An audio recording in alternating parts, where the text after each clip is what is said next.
ইতিহাসে এমন কিছু নাম আছে যেগুলো শুনলেই বীরত্বের আগুন জ্বলে ওঠে। যাকে প্রিয় নবী শাহ উপাধি দিয়েছিলেন সাইফুল্লাহ, আল্লাহর তলোয়ার। খালিদ রাহ জন্মগ্রহণ করেন মক্কার বনু মাকজুম গোত্রে, যারা যুদ্ধবিদ্যার জন্য বিখ্যাত ছিল। এইসব থেকেই তিনি ঘোড়সওয়ারি, তলোয়ার চালনা এবং রণকৌশলে ছিলেন অতুলনীয়। ইসলাম গ্রহণের আগে তিনি কুরাইশ বাহিনীর হয়ে মুসলমানদের বিরুদ্ধে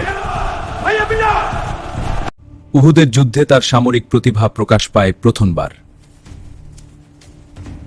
যখন তীরন্দাজরা পাহাড় ছেড়ে নেমে আসে, খালিদ পেছন দিক থেকে আঘাত করে যুদ্ধের মোড় ঘুরিয়ে দেন। কিন্তু সত্য ধীরে ধীরে তার হৃদয়ে প্রবেশ করছিল। তিনি ইসলাম গ্রহণ করলে নবীজি বলেছিলেন, আল্লাহ তার জ্ঞান বৃথা সৃষ্টি করেননি। এদিন থেকে তার তলোয়ার ইসলামের সুরক্ষার জন্য উঁচু হয়ে দাঁড়াল।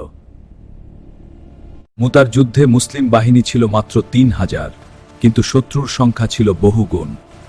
একে একে 3 জন সেনাপতি শাহাদাত বরণ করলে পরিস্থিতি অত্যন্ত সংকটময় হয়ে ওঠে। ঠিক তখনই নেতৃত্ব নেন খালিদ বিন ওয়ালিদ রাহ। তিনি সৈন্যদের বারবার অবস্থান পরিবর্তন করিয়ে রোমানদের মনে বিভ্রান্তি তৈরি করেন। নবীজি ঘোষণা করেন, খালিদ আল্লাহের তলোয়ার। এখান থেকেই তার নাম সাইফুল্লাহ।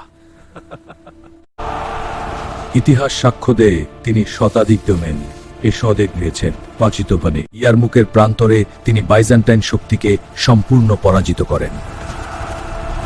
খলিফা আবু বকর রাহের সময় তিনি রিদ্দা যুদ্ধের নেতৃত্ব দিয়ে ইসলামকে সুদৃঢ় করেন। উমর রাপাশে তার দিনাতে গেতে করেনি। তিনি আবার সাধারণ সৈনিক হিসেবেই যুদ্ধ চালিয়ে যান। তার উক্তে তো শুধুই জল।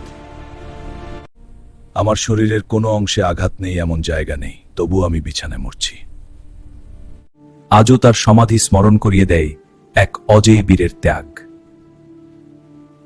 খালিদরা শেখান সংখ্যা নয়, কৌশল বিজয় আনে। পদ নয়, আনুগত্য বড়। সাহস আর ঈমান এক হলে অসম্ভব বলে কিছু নেই। আল্লাহ আমাদের সবাইকে তার জীবন থেকে শিক্ষা নেওয়ার তৌফিক দান করুন। আমিন।